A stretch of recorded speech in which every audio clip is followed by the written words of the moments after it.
പെരുന്നീനകുളത്തപ്പ ശങ്കര ശ്രീ ചന്ദ്രശേഖര സാംബശിവ നീ വാഴും കോവിലിൻ മുറ്റത്തെ വാടിയിൽ വില്വദളമായി വിടർന്നിൻ ജന്മം.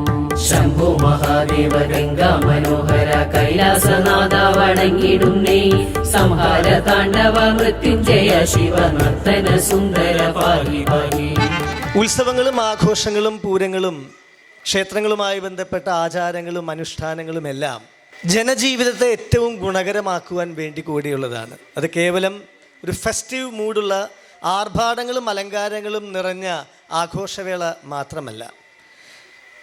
ജനങ്ങൾ കൂടുതലായിട്ട് അവരുടെ സ്വന്തം ജീവിതത്തിൽ സുഖസൗകര്യങ്ങൾ മെച്ചപ്പെടുത്തുവാൻ, സന്തോഷങ്ങളെ, ഫെസിലിറ്റീസിനെ, പണം, പ്രശസ്തി എന്നിവ നേടുന്നതിന് വേണ്ടിയിട്ടുള്ള ശ്രമങ്ങളെ കൂടുതൽ വികസിപ്പിക്കാനുള്ള ഓട്ടപ്പാച്ചിലിനിടയിൽ അവർക്ക് നഷ്ടപ്പെടുന്ന ഒന്നുണ്ട്. അത് ആത്മീയമായ ശക്തിയാണ്.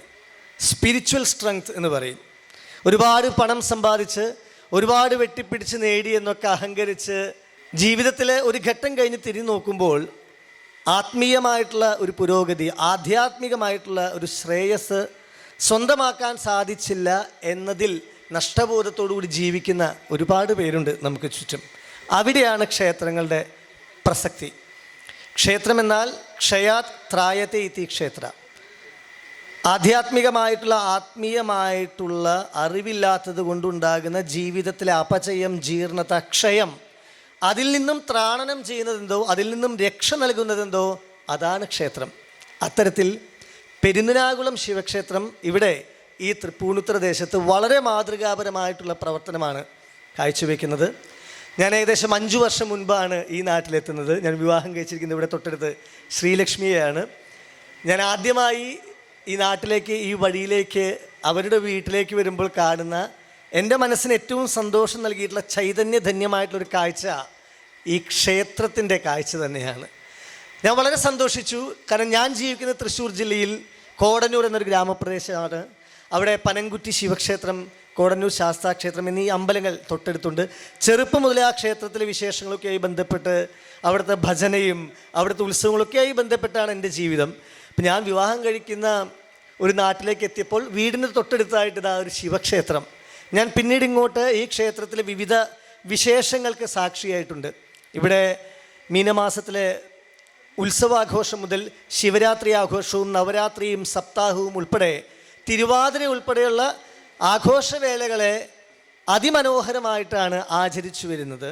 ഒപ്പം എനിക്ക് ഏറ്റവും സന്തോഷം തോന്നിയ, മറ്റ് ക്ഷേത്രങ്ങൾക്കും മാതൃകാപരമെന്ന് തോന്നിയ ഒരു കാര്യം, ഇവിടുത്തെ ക്ഷേത്രം ഭാരവാഹികൾ അവരുടെ ഉത്സാഹത്തിലോടുകൂടി എടുത്തിട്ടുള്ളൊരു പുതിയ ശ്രമം. എനിക്ക് തോന്നുന്നു കഴിഞ്ഞ 5 വർഷമായിട്ട് അത് നടന്നുകൊണ്ടിരിക്കുന്നതാണ്.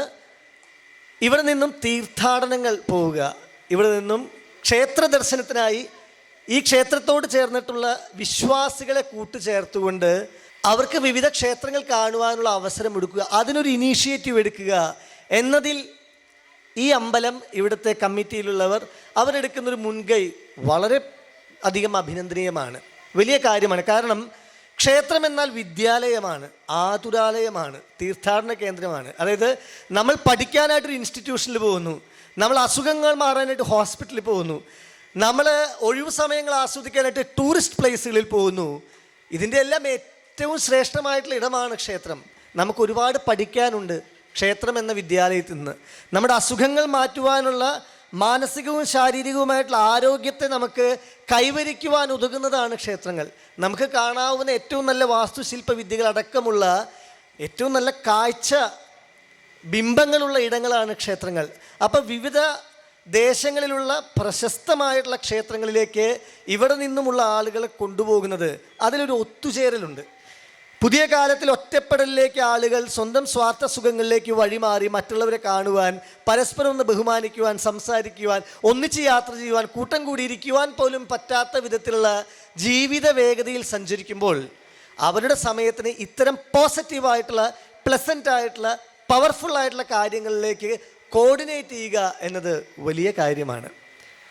ഞാൻ മനസ്സിലാക്കുന്നത് ഇവിടെ നിന്നും പത്മനാഭസ്വാമി ക്ഷേത്രത്തിലും ഗുരുവായൂരിലേക്കും ആറ്റുകാലിലേക്കും പിന്നെ ശബരിമലയിലേക്ക് പലതവണയും കണ്ണൂരുള്ള രാജരാജേശ്വരി ക്ഷേത്രം ഉൾപ്പെടെയുള്ള ഒരുപാടധികം അമ്പലങ്ങളിലേക്ക് യാത്ര പോയിട്ടുണ്ട്. ഇനി തൊട്ടടുത്ത ദിവസം ശബരിമലയിലേക്ക് വീണ്ടും പോകുമ്പോൾ എൻ്റെ വൈഫിൻ്റെ അമ്മ ശാരദാമ്മ വ്രതമെടുത്ത് ആ കൂട്ടത്തിൽ മലയ്ക്ക് പോകുന്നുണ്ട്.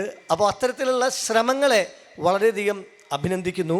നമുക്ക് പുതിയ കാലഘട്ടത്തിൽ നമ്മുടെ കുട്ടികൾ വളർന്നു വരുമ്പോൾ അവർക്ക് ഏറ്റവും കൂടുതൽ വേണ്ടത് മനോബലമാണ്, മനഃശക്തിയാണ്. നമ്മൾ അവരുടെ എക്സ്റ്റേണൽ ആയിട്ടുള്ള ബാഹ്യമായിട്ടുള്ള കഴിവുകളെ, കലകളെ, പാട്ട് പഠിപ്പിച്ചും ഡാൻസ് പഠിപ്പിച്ചും താളവാദ്യങ്ങൾ അഭ്യസിപ്പിച്ചും അതൊക്കെ വേണം. അതിനോടൊപ്പം അവർക്ക് വേണ്ടത് ഇൻറ്റേർണൽ ആയിട്ടുള്ള പവർഫുൾനെസ്, സ്പിരിച്വൽ സ്ട്രെങ്ത്, ആന്തരികമായ ശക്തിയാണ്.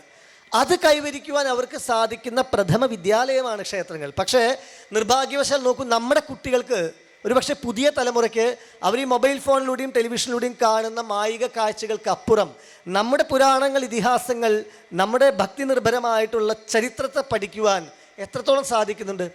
ഈ ക്ഷേത്രത്തിലും അത്തരത്തിലുള്ള കാര്യങ്ങളിൽ കുറച്ചുകൂടി ഒരു ഇനീഷ്യേറ്റീവ് വേണമെന്ന് ഞാൻ റിക്വസ്റ്റ് ചെയ്യുന്നു. അപ്പോൾ ആധ്യാത്മികമായിട്ടുള്ള അറിവുകൾ നൽകുന്ന ക്ലാസ്സുകളാണ് ഏറ്റവും ആദ്യമായിട്ട്, സത്സംഗങ്ങളാണ് വേണ്ടത്.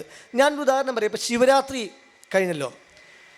ശിവം എന്ന വാക്കിൻ്റെ അർത്ഥം എന്താണെന്ന് ചോദിച്ചാൽ, ശിവരാത്രിയുടെ ഐതിഹ്യം എന്താണെന്ന് ചോദിച്ചാൽ നമ്മുടെ കുട്ടികൾക്ക് എത്രത്തോളം അറിയാം? ഇപ്പം ഞാനൊക്കെ ചെറുപ്പം മുതലേ മുത്തശ്ശിമാരിൽ നിന്നും മുതിർന്നവരിൽ നിന്നൊക്കെ ചെറിയ വിധത്തിലും ഈ കഥകളും പുരാണങ്ങളും കേട്ടതുകൊണ്ട് കപർദം എന്നാൽ ശിവൻ്റെ ജടയാണ്, പിനാകം എന്നാൽ ശിവൻ്റെ വില്ലാണ്, തൃശൂലധാരിയായ ശിവൻ, തൃക്കണ്ണ് തുറക്കുന്ന ശിവൻ, അഗ്നിമയമായ മൂന്നാം കണ്ണിലൂടെ കോപജ്വാലകൾ ഉതിർക്കുന്ന ശിവനെക്കുറിച്ച്, ചുടലച്ചാമ്പൽ ചെറുചൂടോടെ വാരിപ്പൂശുന്ന ഭിക്ഷാം ദേഹിയായിട്ടുള്ള സർപ്പത്തെ ആഭരണമാക്കിയിട്ടുള്ള ശിവനെക്കുറിച്ചൊക്കെ കേട്ടിട്ടുണ്ട്.